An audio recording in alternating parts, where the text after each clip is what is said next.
Hi, I'm Samantha Storycamp. I am the owner, operator, and goddess of soaps of Pip and Lola's Everything Homemade. That's my official title on our business license.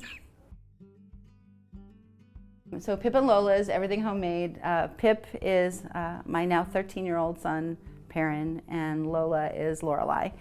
So they're my two youngest of 8. We named it after them because Perrin had a lot of skin issues. There's a lot of heavily scented, there's a lot of glitter and all the things, but what there's not a lot of is lightly scented. And scents are a huge migraine trigger for folks, or a lot of times there's like an allergy trigger for folks, and so I wanted it to be something they could use. They're all hot process soaps. That's what makes us a little bit different.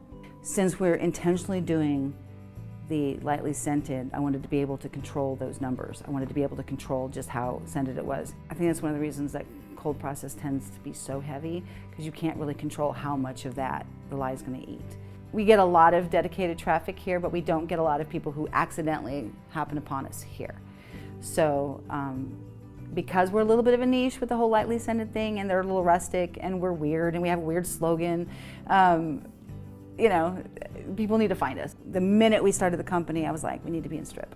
We need to be in the strip. We need to be in the strip. When I think of sort of the rustic handmade, you know, I've touched every one of these. Like, you know, when I think of that, like, strip is the first thing that pops into my head. A benefit of the pandemic is that there are spaces available now. And so we got a space in the strip. The strip is awesome. It's also a little bit more expensive than Homestead. We've always self-financed these things before, but this is a lot bigger. And because of the building that we're moving into, there's a lot more requirements. It has to have a certain kind of signage. It has to be best in class. It's just a lot more expensive than anything we've ever done, but I know that long term, being there is where we belong. Like anywhere else on the planet, like there's nowhere on the planet I feel like we belong as much as we do in the Strip District. It is so important to me that our entire existence is around community, and so thank you for being part of this weird Pip and Lola's family. There are no words to express exactly how grateful we are that you exist.